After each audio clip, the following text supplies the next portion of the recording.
விளாகோட continuation vlog தான் இன்றைக்கி part 2. கோவிலில் வந்துட்டு பொங்கல் வச்சு முடிச்சாச்சு. அப்பா வந்து ஃபுல்லாக க்ளீன் பண்ணி முடிச்சதுக்கப்புறம் பார்த்திங்கன்னா பூஜை பண்ண ஸ்டார்ட் பண்ணிட்டாங்க. தண்ணீரில் ஆரம்பிச்சுட்டு சந்தனம் வரைக்குமே வந்துட்டு ஒவ்வொன்றா வந்து பண்ண ஸ்டார்ட் பண்ணிட்டாங்க.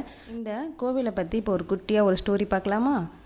என்னன்னு கேட்டிங்கன்னா, இந்த ஊர் மக்கள் எல்லாருமே வந்துட்டு இந்த அம்மாவை கும்பிட்றதுக்கு ரொம்பவே பயப்படுவாங்க. ஏன்னா வந்துட்டு நடு காட்டுக்குள்ளே இருக்குன்றனால அவ்வளோ சக்தி வாய்ந்த தெய்வம்னு சொல்லிட்டு ஊரில் அந்த என்ட்ரன்ஸில் கடைக்கு பக்கத்தில் சின்ன சின்ன வீடுகள்லாம் இருக்கும். நல்லா இருக்கும், கிராமம் மாதிரி இல்லை, கிராமமே தான்.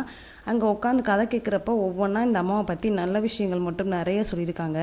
நிறைய நல்லது பண்ணும், நம்ம கை எடுத்து கும்பிட்டோம் அப்படின்னா நல்லது பண்ணும். பட் வந்து யாருக்கு எந்த கெடுதல் பண்ணிட்டு இந்த கோயிலுக்குள்ளே வந்தோம் அப்படின்னா அதுக்கான தக்க தண்டனை வந்துட்டு உடனே கிடைக்கும் அப்படின்றது முதற்கொண்டுமே சொல்லியிருந்தாங்க. அவ்வளோ சக்தி வாய்ந்த அம்மன். அப்படி நினச்சிட்டு நாங்கள் இந்த கோயிலுக்குள்ளே ஸ்டார்டிங்கில் வந்து எங்களோட குறைகள் எல்லாத்தையுமே வச்சு முடிச்சுட்டு இந்த இயர் வச்சுருக்கோம் அப்படின்னா நெக்ஸ்ட் இயருக்குள்ளே அது எல்லாமே கிளியர் ஆகிடும். நெக்ஸ்ட் இயர் நம்ம கோயிலுக்கு போகிறப்ப அது எல்லாமே முடிச்சு கொடுத்துருக்கோம் கையில். அந்த அம்மா அவ்வளோ வந்துட்டு திருப்தியோட மன நிறைவோட தான் நம்ம ரிட்டன் போகிற மாதிரி வந்து வச்சுக்கும். அப்படியே ஸ்டார்டிங்லேருந்து இப்போ வரைக்குமே எங்களுக்கு அவ்வளோ ஒரு ஹெல்ப் பண்ணியிருக்குன்னு தான் நான் சொல்லுவேன். அதனாலேயே மோஸ்ட் ஆஃப் வந்து இந்த கோயிலுக்கு நாங்கள் விரும்பி வந்துடுவோம்.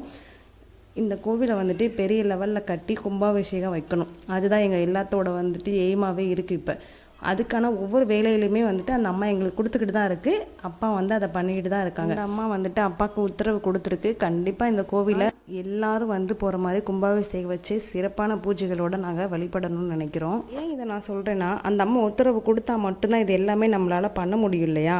அதனால் இந்த கோவிலில் பெரிய லெவலில் கும்பாபிஷேகம் வைக்கணும். ஊர் மக்கள் எல்லாருமே வந்துட்டு சிறப்பாக சாமி கும்பிட்டு போகணும், எந்த பயமும் இல்லாமல். ஏன்னா பாதைகள் எல்லாமே கொஞ்சம் வந்துட்டு கரடு முரடாக தான் இருக்கும். ஸோ நல்ல பாதையோட இந்த அம்மா கோவில் வந்துட்டு உலக அளவில் தெரிய வைக்கணுன்றதுக்காக தான் இந்த ஏற்பாடு எல்லாமே ஒவ்வொன்றா நாங்கள் பண்ணிக்கிட்டு இருக்கோம். வருஷம் நம்ம கோயிலுக்கு போய் சாமி கும்பிடுறதுமே அதுக்காக தான். கண்டிப்பாக அதுக்கான எல்லா முயற்சிகளுமே அந்த அம்மாவுமே எடுத்துகிட்டு இருக்குது. நாங்களும் வந்து கூட நிற்கிறோம். எங்களுக்கு சப்போர்ட்டாக அந்த அம்மா எப்பயுமே கூடயே இருக்கும். அன்றைக்கி சிறப்பான பூஜையை போட்டுட்டு திருப்தியாக அங்கே உட்காந்துட்டு ரிலாக்ஸ் பண்ணிவிட்டு அதுக்கப்புறம் நம்ம வந்துட்டு வீட்டுக்கு போயிட்டோம். இந்த ஒன் டே ஃபுல்லாமே பார்த்திங்கன்னா இந்த கோயிலை டைம் ஸ்பெண்ட் பண்ணுறது எங்களுக்கு ரொம்ப லக்குன்னு தான் நாங்கள் சொல்லுவோம். இந்த நாளுக்காக 1 இயர் வரைக்கும் வெயிட் பண்ணிக்கிட்டு இருப்போம். ஸோ இன்னைக்கு டே வந்து எங்களுக்கு இப்படி தான் போச்சு. இப்போ சொல்லியிருந்துருப்பேன் நல்ல மழை. பட் கோயிலுக்குள்ளே நுழைஞ்சதும் பார்த்திங்கன்னா மழையே இல்லை. பொங்கல் வச்சு சாமி கும்பிட்டு முடிக்கிற வரைக்கும் பார்த்திங்கன்னா நல்ல கிளைமேட்டு, சில்லுன்னு நல்ல லைட் வெயிலோட சூப்பராக இருந்துச்சு. நல்லா பொங்கல் வச்சு சாமி கும்பிட்டு நாங்களும் வந்து வீட்டுக்கு கிளம்பி போயிட்டோம். இது போல் வீடியோஸ் பார்க்கணும் அப்படின்னு நம்ம சேனலை சப்ஸ்கிரைப் பண்ணிக்கோங்க. பாய்.